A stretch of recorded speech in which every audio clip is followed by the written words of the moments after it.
Dear students, we can continue the revision of the chapter Moving Charges and Magnetism. The ending portions are very important. Based on these portions, we can write one question in minimum. So at first we can just go through the magnetic force on a current carrying conductor. So if a current carrying conductor having length L makes an angle theta with respect to the magnetic field, the force on it is given as I into L cross B, where angle theta is the angle between the length and B. If theta equal to 0 over on IT, the magnetic force becomes 0. And here L is a vector in the direction of the current flowing. So if it is a circuit given, but keep in mind, here we have to take not the length of the conductor, but L effective, this dotted line. It is a very important concept. In order to find the direction of force, we have to take again the Fleming's left hand rule in this chapter. You have to stretch the first three fingers in mutually perpendicular directions.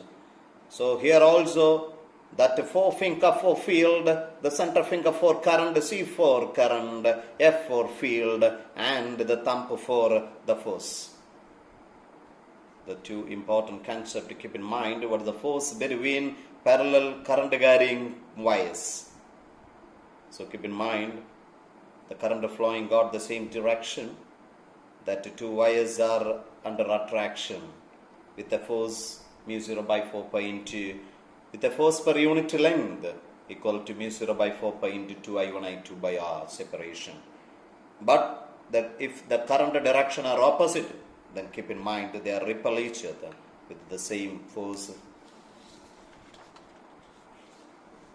and that the force on a charged current carrying conductor got a lot of applications. We can just go through the two among them. The equilibrium of a current carrying conductor. So it is a fixed conductor. On above, a movable conductor having length L is placed. So because of the magnetic force acting on it, its weight is balanced by the magnetic force because of the repulsive concept. So we can balance them. The same concept here, if that movable one is on the bottom, but also got the same direction of current as that of the fixed one, then the weight of this one is balanced by the magnetic force in the upward direction. But we have to use this one. The weight mg is equal to the force acting on L length of the conductor. So that is equal to mu 0 by 4 pi into 2I1 I2 by their separation as H into L. So another very good concept, the sliding of a conductor rod on an inclined rails. So here an inclined plane. So a conductor is there, the weight is there, its component mg sin theta is responsible for its movement.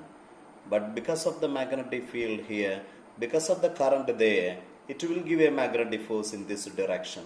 And we can split into two components. So one is F cos theta, that is acting opposite to that mg sin theta, it will balance.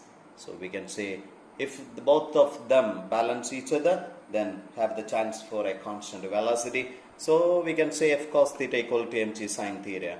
The force due to the magnetic field is nothing but a BIL cos theta that takes the value as mg sin theta. We can find the needed magnetic field there.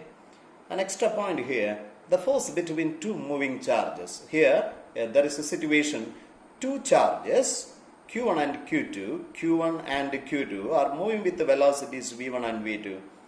Their separation are R apart. Then the force, the magnetic force F is equal to mu 0 by 4 pi into Q1, Q2, V1, V2 by R square. If it is on the same nature. But the electric force are a repel. You can just find their ratio as V by C the whole square. By using that, we can say the electrical force got more predominant concept than magnetic field. Then the behavior of a current loop in a magnetic field. You have to give importance to the three important terms, the torque. Suppose the magnetic moment of the current loop, that is nothing but NIA, is capital M, the torque acting on is M cross B or MP sine theta, where theta is the angle between M and B. And how much work is done to tilt it from an angle theta 1 to theta 2? That is nothing but equal to MP into cos theta 1 minus cos theta 2. Then what is the stored potential energy? We have to specify a condition. If we are tilting that one from an angle theta equal to 0 to any angle theta, the potential energy stored to take the value as minus MP cos theta. And keep in mind these two conditions. When we can say that a loop is in stable equilibrium, the dipole is in stable equilibrium when theta should equal to 0. When we can say it is in unstable equilibrium as a theta equal to 180 degree. A straight wire of mass 200 gram at a length 1.5 meter carries a current of 2 ampere. It is suspended in mid-air by a uniform horizontal magnetic field B. The magnitude of magnetic field is. So here the weight is balanced with the magnetic force. So we can just use the relation as ILB equal to mg, and we can find the value B is equal to mg by I into L. So you get the answer as 0.65 Tesla. And here the three long straight and parallel wires carrying currents are arranged as shown in the figure. The wire C, which carries a current of 50 ampere, so placed that it experiences no force. The distance of wire C from wire A is. So the three wires, the figure, the three wires. So A is with 15 ampere, C with the 50 ampere, and B with the 10 ampere. So the force on C should equal to 0. So the effect between A and C, so we have to take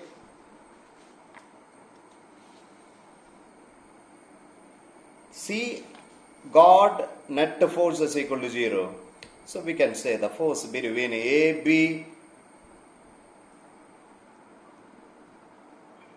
with a separation, the force per unit length,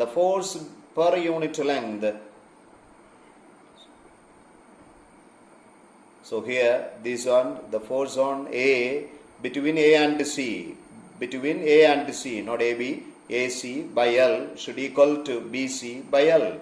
The force between A and C. So that is equal to 2 into 15, the current. So mu 0 by 4 pi into 2 I1 I2 by the separation as a 50 into 50. So we can write as mu 0 by 4 pi into 2 I1 I2 15 into 50 by X should equal to mu 0 by 4 pi into 2 I1 I2 50 into 10 by the separation. The total as 50, so 15 minus X. So you get the value as X is equal to 9 centimeter. A coil in the shape of an equilateral triangle of side L is suspended between the pole pieces of a permanent magnet such that B is in plane of the coil. If due to the current I in the triangle of torque tau acts on it, the side L of the triangle is. So we have to find what is the length L.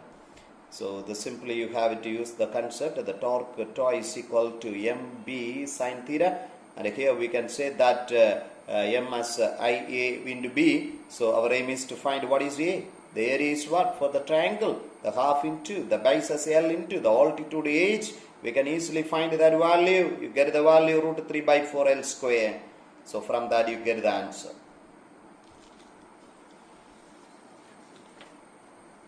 See, a magnetic needle is suspended parallel to a magnetic field, require root 3 joule of work to turn it through 60. The torque needed to maintain the needle in this position will be. So in order to tilt from parallel to an angle 60, we can easily find how much work we have to done. So work is nothing but MP into cos theta 1 minus cos theta 2. So W equal to MP by 2. The torque needed become, it is nothing but equal to MP into sine 60. So that is equal to MP is nothing but 2W into root 3 by 2.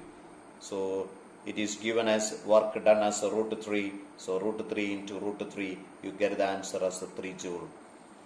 The coming two sections are very important. The moving coil galvanometer and also its conversion as ammeter and altimeter.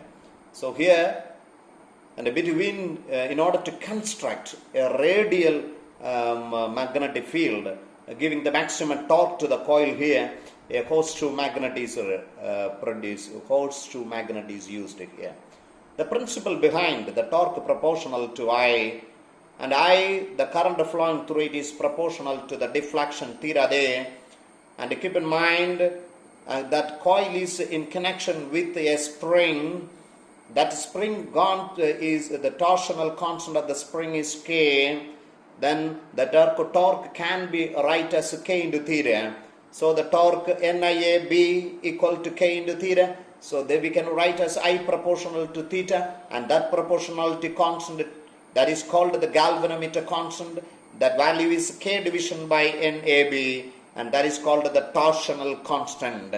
This relation is very, very important, that K, and this is galvanometer constant. Take the value K by NAB. See, the current sensitivity, the very, very important concept, the deflection per unit current. We can use the relation in AB by K. The voltage sensitivity, the deflection per unit potential. The potential can be write as theta by IR, or the current sensitivity division by R. So NAB by KR. So look the two, ammeter and altimeter. The ammeter, it is a low resistance device. It is used to measuring the current and is always connected in series. And keep in mind, in order to get the low resistance, in order to convert into moving coil galvanometer into ammeter, we have to connect a shunt, the resistance S in parallel. So we connect S in parallel, and here IG is the current needed to get the current needed for full deflection of the galvanometer. It is a parallel network. IG into capital G should equal to I minus IG into S. We get the very, very important relation. The shunt needed to convert a moving coil galvanometer into a ammeter. See the voltmeter? It is a high resistance device and is used to measuring the potential difference. And keep in mind, it is always connected in parallel. In order to convert that moving coil galvanometer into voltmeter, always connect a high resistance in series. So here it is connected in series. So the potential V is equal to Ig into G plus R. From that we can find that capital R equal to V by Ig minus capital G. See some important points. The resistance of the ammeter. Here G, the galvanometer and shunt resistance are in parallel.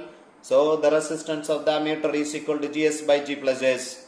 And keep in mind, in order to increase the range of an ammeter from I1 to I2, such that I2 take the value as NI1, then we can easily find that the shunt required is the resistance of the ammeter by N minus 1, resistance of the ammeter by N minus 1. And here the resistance of the voltmeter.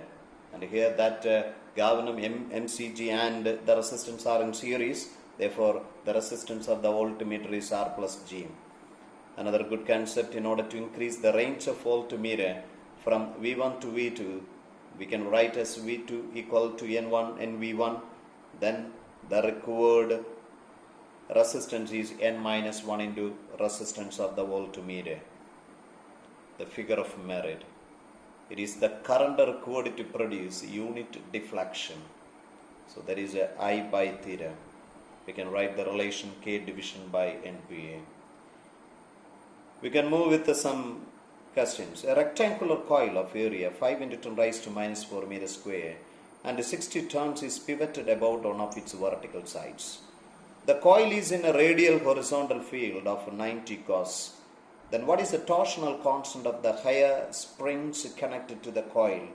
If a current of 0.2 millimeter produces an angular deflection of 18 degree. So every data are indirect, and hence we can find that torsional constant K is NIBA by theta. Here theta is mentioned as alpha. So you can just substitute the value for N60 into 0.2, 10 raised to minus 3 into 19, 10 raised to minus 4 into the 5 into 10 raised to minus 4 by 18. You get the answer as a 3 into 10 raised to minus 9. So here we are with the next question, a good aspect. To increase the current sensitivity of a moving coil galvanometer by 50%, its resistance is increased so that the new resistance becomes twice its initial resistance. By what factor does its voltage sensitivity change? So we know the current sensitivity is a deflection for I. The voltage sensitivity is current sensitivity by R. So the new current sensitivity is, so it is 50% increment. So IS plus 50.5, that is 50 by 100 I. So it will get the value as 3 by 2 IS, the initial value. New voltage sensitivity, so that is V dash S here. So here that SI is here I dash S. So that V dash S is that IS dash by the resistance given is double, so 2R. But I dash S is what? 3 by 2. By 2. So it becomes 3 by 4 the voltage sensitivity. That is a 0.75 of the initial. So 25% decrement is there with the voltage sensitivity. So keep in mind, you don't confuse with I dash S and IS. So IS is the current sensitivity. Here it is mentioned as SI. So we can move to the next question. A galvanometer coil has a resistance of 15 ohm and gives a full scale deflection for a current of 4 milliampere. To convert it to an ammeter of range 0 to 6 ampere, which one we have to connect? So you know the shunt required is Ig capital G by I minus Ig. You can just substitute as 4 into 10 raised to minus 3 into 15 by 6 minus 4 into 10 raised to minus 3. So you get the answer as 10 milliohm, but we have it connected in parallel. So the answer is 1. The last question. When a resistance of 100 ohm is connected in series with a galvanometer of resistance capital R, its range is capital V. To double its range, a resistance of 100 ohm is connected in series. Find the value of capital R. When a resistance of 100 ohm is connected in series, you know the relevant relation is potential by the total resistance 100 plus R. But in the second case, 1000 ohm is connected. In order to become the range become double. So V become 2V, the range become 1000 plus the initial value 100. So 100, 1000 and 100 plus R. So, but the current are same. So you just solving, you get the answer as 900 ohm. 3 is the answer. So look, every point is so clear fully, then you can get maximum score in your coming entrance. So take care. God bless you.